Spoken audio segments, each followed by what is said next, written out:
Okay,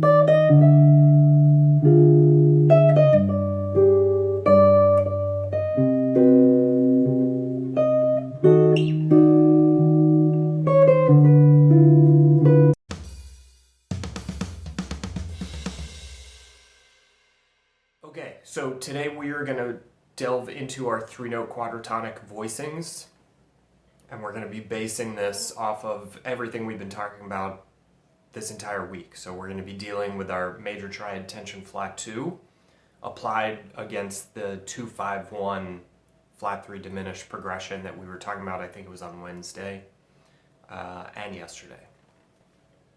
So we're going to end up getting some really out there voicings, okay?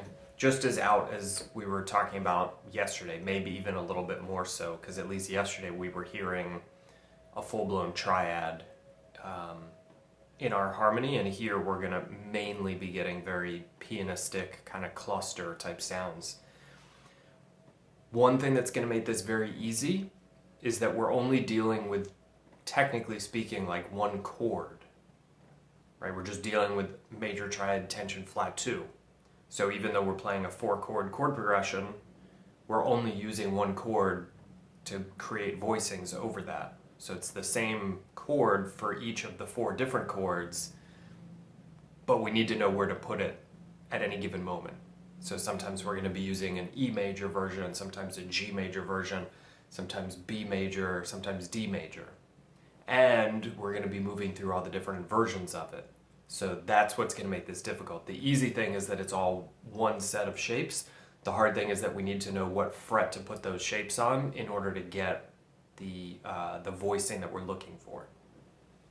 So check out the PDF, links in the description. I wrote the PDF out not with specific voice-led examples through the keys, but just all 3 positions of one key, just sticking with G major, just to get the wheels moving for us to be able to see these shapes in position, and then we'll start slowly working our way through voice leading them through the whole chord progression. So we'll get to that before this lesson's over, but let's start simple, just almost like a scale position, like a chord scale. Essentially, we're just going to play through a couple of positions of the G major chord scale. Paul, what's happening, man? Scott, good to see you. So check out the top line. It's based on this position of G major tension flat 2. So here's the G note, 3rd fret.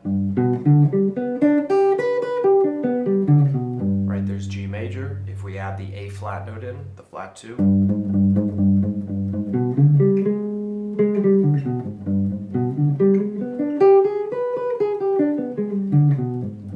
Now we're going to apply our 3-note quadratonic formula to this, which means that if you think of the notes as 1, 2, 3, 4, descending, 1, 2, 3, 4. You can start on any note, any pitch, anywhere in here, and descend through 4 pitches, 1, 2, 3, 4.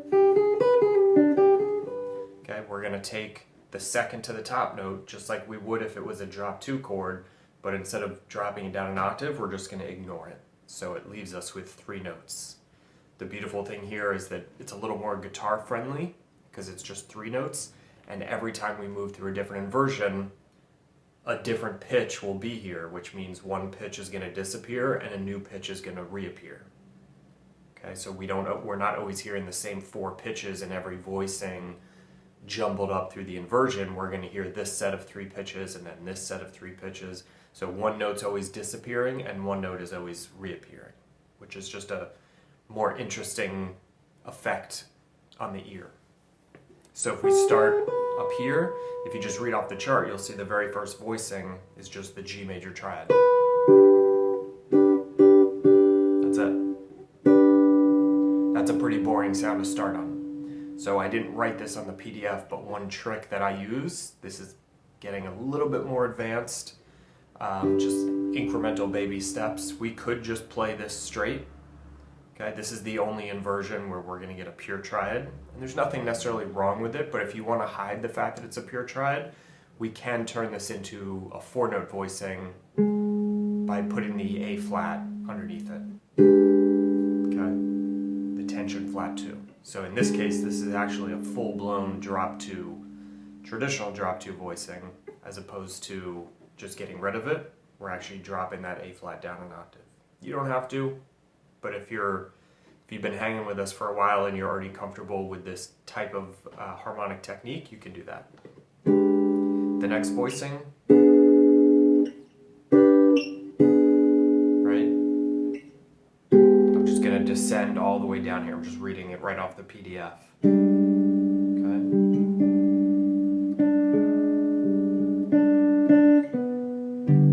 Okay, here's just another straight ahead G major triad. If you want to, you can put the A flat note underneath it. Again, not required, but you can.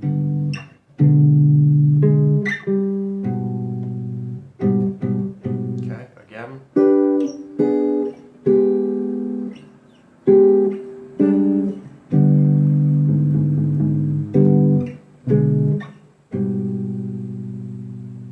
Okay, so this is like a position that I'm looking at. It's basically a chord scale within a position, but a very unexpected, unassuming chord scale.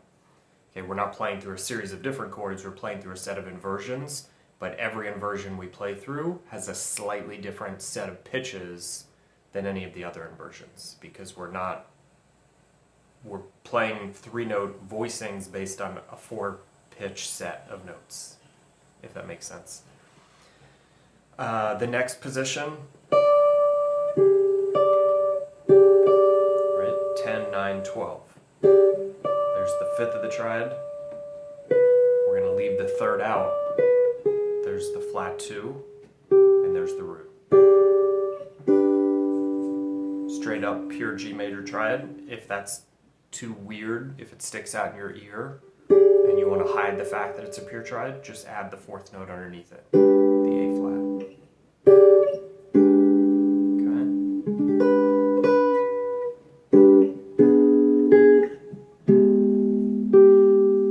Next one's a little bit tough to reach.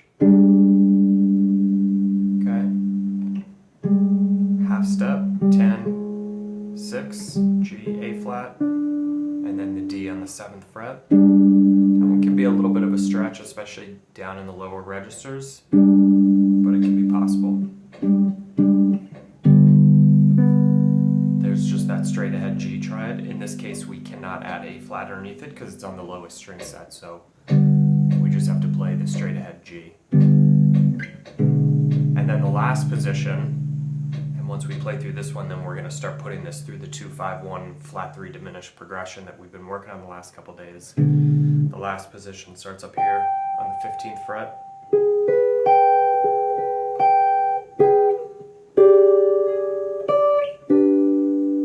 Right, you hear how vanilla this voicing is? This is the basic G major triad. If you want to add A flat underneath it, it's right there. Right?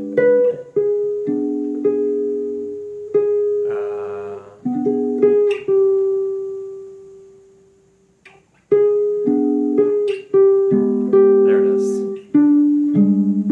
There's the stretchy voicing again. Okay, and there's the pure triad, which we're stuck with unless we want to move to a new position. So that, just like learning a new scale or a new, 7-chord diatonic chord scale, that's just like position playing. So that's just rote memorization. If you want to memorize these, you just have to run through them over and over and over. We'd be wasting each other's time for me to sit on this live video and to do that with you. You have the PDF, just shed it. This type of chord scale, or these inversions that I'm talking about, it's helpful to shed them in a position, right? So pick one position and just practice it over and over. It's also helpful to practice them on string sets.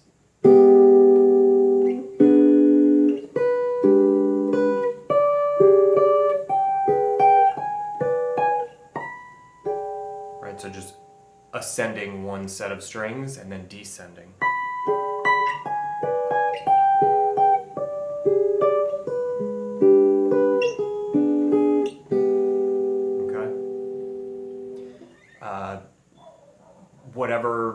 Whichever way you're prone to enjoy practicing, start there and work from there and progress and move forward. But what I want to delve into today is application of this onto our chord progression. So if you recall, we've just been talking for the last few days about a 2-5-1 in C major, 2-5-1 flat 3 diminished. Really basic, traditional, old school, D minor 7, G7, C major, E flat diminished.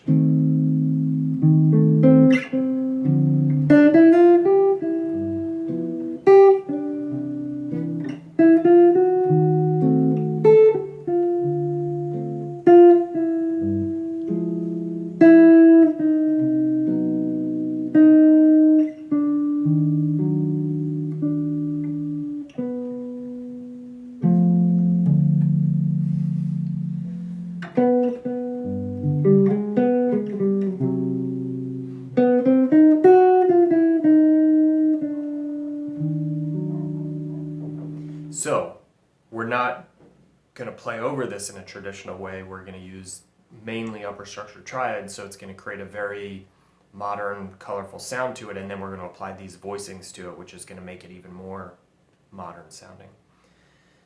So we have D minor 7, G7, C major 7, E flat diminished 7. On top of that, we're going to apply these triads, this triad melodic progression, which is E major, G major, B major, D major. So we're playing D minor 7 with an E major triad on top.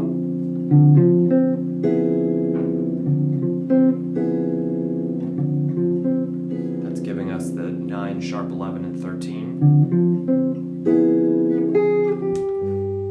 To a really nice, clean, straight ahead root structure G major triad over G7. Right? If you can imagine a piano player playing this, they're playing a basic D minor 7 chord in the left hand with an E major triad on top, and then they're moving to a G7 chord with a G major triad on top. Very basic. And then for the C major 7, we're putting a B major triad on top.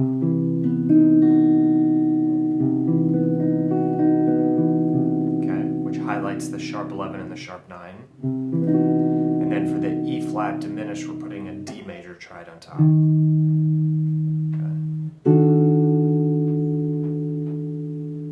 So what we're going to try and do, because each one of these triads we know can accept the tension flat 2, so we can now take this set of voicings that we just worked through for the first 10 minutes of this lesson, and we can transpose it through E major, G major, B major, D major, and we will have a very unexpected way of voice leading through a very old school traditional sound. Okay. So where can we start here? Let's start, let's kind of just start up here. So here's an E note, okay? If you haven't shed this voicing technique with this quadratonic, this is gonna be pretty challenging, but just hang with me for a bit and let's see what we can find here. 12, 9, 10. This is an E major tension flat 2 voicing. Because I've shed my E major triad,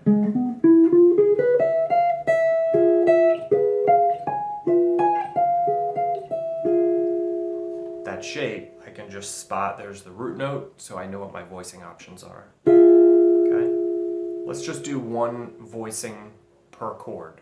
So there's like a very slow, laid back application of this. We're not going to play multiple inversions. Here's E major. The next chord is G major. Let's descend down. There's a D note. E flat D. D is the 5th of the G major triad. So I have this voicing.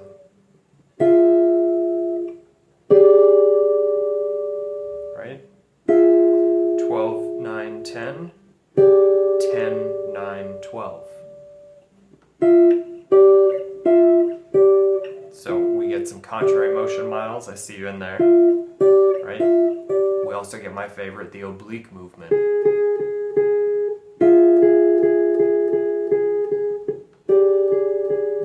That 9th fret doesn't move. The other notes move against each other.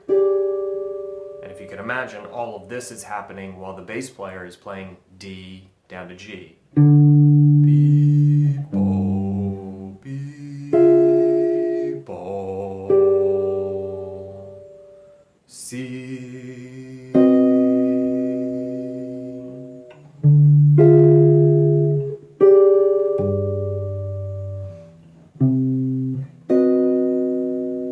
Okay? And then we have our E flat diminished, which we're going to be thinking D major triad. We landed on this 11th fret. That's our tension flat 2 for the D major triad. So we get this shape, 11, 10, 11. So listen to this progression.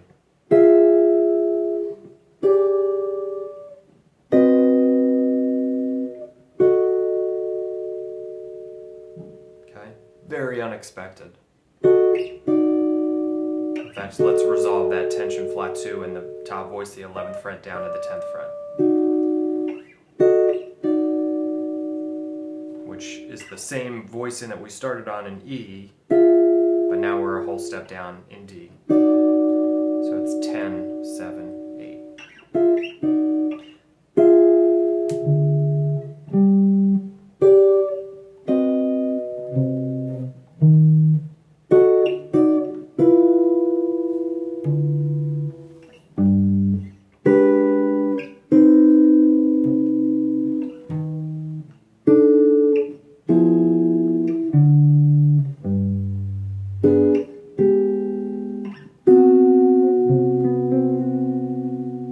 That is a C major 7 voicing right there. I'm just adding the C root note underneath the 3-note quadratonic voicing. Right, this is B major triad tension flat 2. 7th fret, 5th fret, 9th fret. Which gives us the sharp 11 root and major 7, and then I'm adding a root underneath it.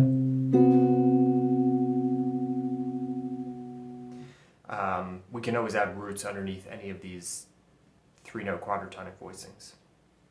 So let's slow that down. I kind of took 3 or 4 steps ahead of where I was trying to get you guys to. E major tension flat 2 for D minor. Right, like I just said, we can always add the root note in. Scott, I saw you in here. Here's a perfect example where the thumb becomes extremely helpful. Can you get the 10th fret D note in without it? Yeah, but to me it's way easier to just use the thumb.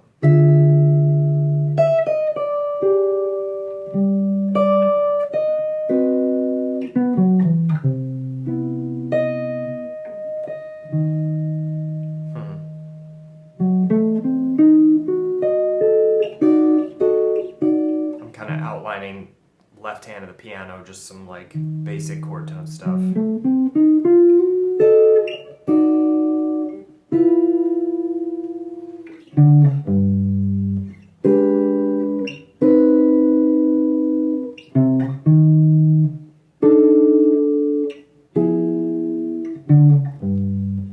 If you're not following what I'm doing here now, I'm just playing the right hand voicing, the quadratonic voicing, and then just hitting the root note movement from the 2 to the 5. And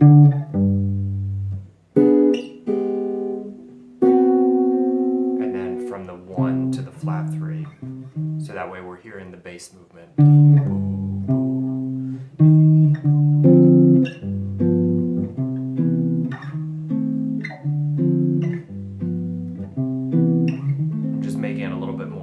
Obscured by adding in these much more advanced voicings on top of it. One thing I discovered last night is that this B note exists in almost all of the voicings. Right? It's in E major, it's the 5th of E major, it's the 3rd of G major, it's the root note of B major, and then the D note, the D, it's not part of the D major triad. So we could take this note and pedal it on top. We can pedal it anywhere, but let's pedal it on the top voice, and we can discover a set of voicings where not only is it very angular and strange and modern and out, but it's also being kind of glued together by the repetitive voicing of this note. So here's E major, G major, B major, D major. Okay, let me walk through those nice and slowly. 7, 6, 9.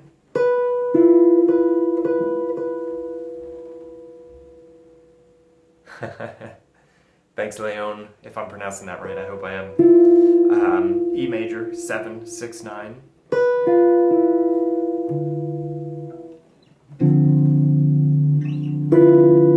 Right, if you had a piano player with you or someone else playing a D minor chord.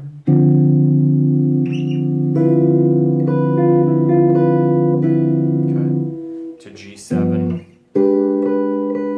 to C major, which is our B chord. I just said I was going to slow down and now I'm speeding back up. My apologies. 7, 6, 9, that's the E major triad over D minor 7. Okay. The next one is our G major triad. So technically you could just play this inversion, which gives us just a basic pure G major triad, right? That's where we started at about 20 minutes ago. But I also pointed out that if you want to, with this technique, if you want to hide the pure triad when you're moving through the inversions, there's always going to be one inversion that's just the triad. You can just add the fourth note underneath it, and now nobody hears it as just a triad. So in this case, it's just the G major triad, 7, 8, 7, or you can add the 6th fret A flat note. Okay, so this is E major, tension flat 2 for our D minor chord. G major tension flat 2 for our G7 chord. B major tension flat 2 for the C major 7 chord. That's 7th fret, 4th fret, 5th fret.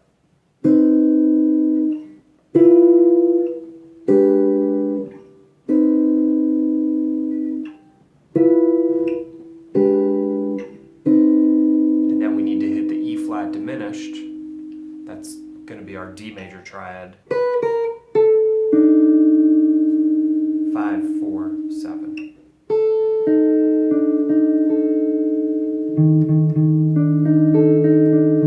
Just putting an E flat note underneath it. That's our bass player, that's the left hand, the piano, whatever you want to think about to help you understand this shape. This is E flat diminished with a major 7 in it. Root, major 7, root, flat 5, diminished 5th. Let's try this real quick. I'm going to wrap up by throwing my looping pedal on with some basic root note movement, so you can hear these voicings in the context of, you know, something that it would be more reminiscent of playing with other people. And I'll do this nice and slow because we just want to focus on hearing what these voicings sound like. They're very angular, a little bit evil sounding, right? This is our Dracula note. This is flat 2.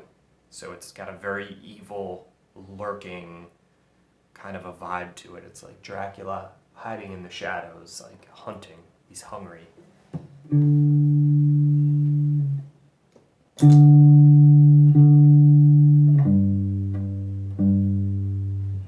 Right. 2, 5, 1, flat 3 diminished. D, G, C, E flat.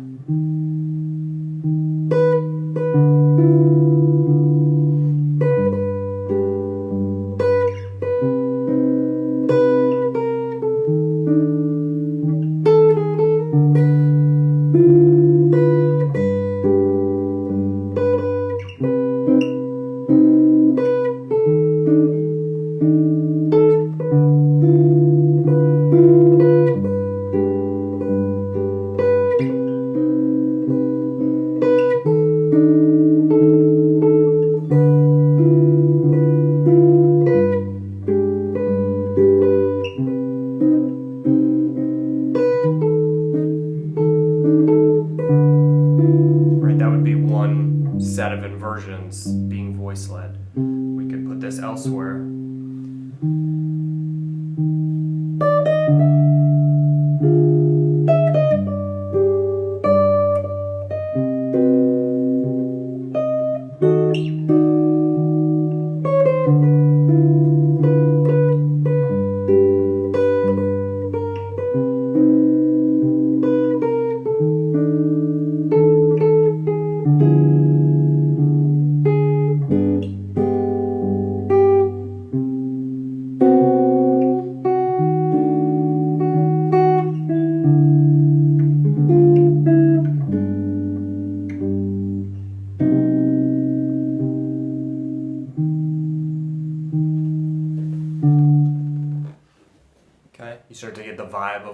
after here.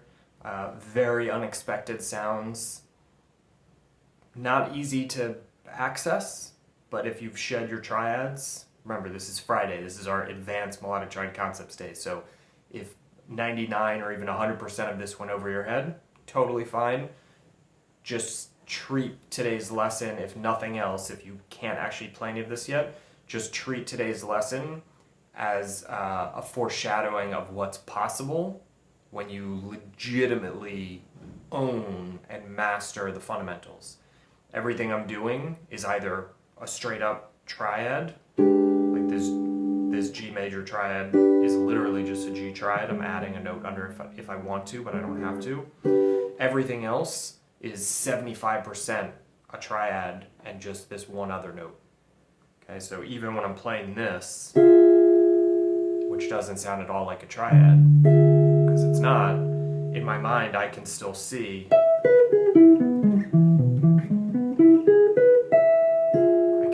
the shape, the steel frame of my E major triad. I'm just changing one little note about it. That's really it.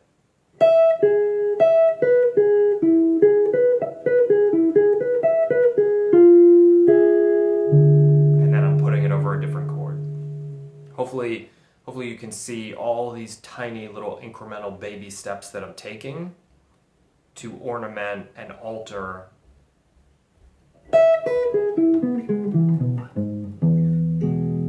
just a basic E major triad. So in my mind, there's not that much happening, it just sounds like a lot's happening. But if you try and go from 0 to 60, like if you haven't mastered the E major triad everywhere you need to, and if you haven't explored all the little baby steps that I've been through, of applying the tension flat 2, of thinking about putting E major tension flat 2 over D minor,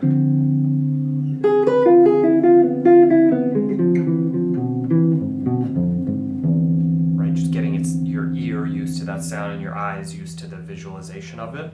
If you haven't done that, and if you haven't messed around with just the basic 3-note quadratonic voicing technique, then a lot of this is going to be way out of reach. And that's fine. Just treat it as understanding how much is possible once you own the fundamentals. So use it as jet fuel to get you back into the shed to continue working on your foundation. The stronger your foundation is, the more you master the fundamentals, the more fun you can have with it. It's not necessarily about shedding really advanced ideas, it's about mastering the fundamentals and then learning to be more playful with them. Okay? That's kind of what Friday is all about. It's sort of a reminder of just how much is possible with the little tiny things. Triads to me are like DNA, right? It's like the DNA of life, or the DNA of music. DNA is the DNA of life. If you understand, if you're God and you're trying to create life and you understand how DNA works, you can take what's in DNA, like 4 different proteins, I think. But every organic material, every living creature, you, me, cows, trees, worms, fish, like we're all made of the same 4 proteins. They're just being arranged in different ways. So once you understand what those 4 proteins are, and once you know how you can put them together to create new stuff, you can just invent new species. Like it's the same 4 proteins, you just have to put it together in a different way. So that's kind of how I think of triads. We just have 3 notes in it, but when you really get to understand what's possible with it, you can kind of just invent new species. Daniel, I agree, it is huge. Garry, Space, The Final Frontier, these are the... Love it. Miles pitched the wrong day to stop sniffing glue. All right, you guys rock. Thanks for hanging with me. This was a fun week. I blame it all on Miles. He's the one that asked me to, or recommended that we kind of focus on one topic at a time. So when we do that, it lets me have more fun digging deeper, right? I want to leave you with this idea. I talk about this a lot with my private students. When we're learning, we have the ability to learn, to add new information, to move wider, like to add new information, to expand ourselves outwards by memorizing new topics, a new scale, a new this, a new whatever, a new mode. to study Barry Harris material versus whatever, like we're just moving wide, or we can pick one topic and we can go deep. Barry Harris is, like, to me, the perfect example of someone who took one thing, one idea, and just dug so deep that he, like, discovered a new planet. Like, there was something hiding under the ground that nobody else was talking about or seeing. That's more my style. Like, I would rather take something like one triad and just start drilling and see where it takes me. Not that I'm against the idea of memorizing new concepts and other ideas to add to my mixture. I do that sometimes, but I find there's way more value in going deep. There was a saying I read once or heard once, someone was asking some Zen person, like, what the secret of success is. And they said, saying no. And it was, like, such a simple idea, but it's pretty profound when you think about it. Like, we have infinite options on the guitar when we're playing. Like, we can use any of our fingers to play any of the frets, to play over any chord. Like, there's so many options. And at the end of the day, we have to say no to all of them except one. Like, we have to be willing to ignore every option. There's so many options. It's borderline infinite. And we will never sound good by picking and choosing them at random. We're going to sound good by ignoring all but one of them. And it almost doesn't matter which one it is. What matters is that it's one. Like, otherwise it's going to sound cluttered. It's going to sound like we're noodling. It's going to sound chaotic. It's not going to sound like we have any intention behind what we're doing. So that's the way I tend to think and practice and approach things, so that when I go to play music, I'm very focused on this idea of, like, expressing one thing. And that one thing might change over time, but, like, I want the ability to get in and make a melodic statement without it feeling cluttered by other ideas. So think about that when you're practicing. Like, when the mind starts telling you stories about, like, okay, I'm bored, I'm done, I want to do something different. It's okay to say no sometimes. Force yourself to say no and say, no, this is what I want to do right now. Like, battle it out in a friendly way. Say, I understand that you're bored, but I'm not bored. I want to delve into this deeper. Next week we'll be back for this is number 25, lesson 25. So on Monday we'll be back for lesson 26. The new archive system is almost done. So all of these videos, PDFs, everything is going to be accessible through the website, hopefully this weekend. And then you guys won't have to go fishing for them in the Facebook group and won't have to worry about where the PDFs are. If you need anything, hit me up. Questions in the comment section. Have a good weekend. Happy practicing. Hey YouTube, it's Jordan Clemens with NYC Jazz Guitar Masterclasses and the Melodic Triads Study Group. Thank you so much for watching this video. I hope you enjoyed it. I have a ton of content coming out on YouTube this year. We've been doing daily jazz guitar lessons, so I'm going to be posting videos like this pretty much every day. So if you dug this and you want to follow me, subscribe and make sure that you turn on notifications so that you can watch more videos like this. Thanks again for watching. Hope to see you in the comment section. Hope to see you in the next video.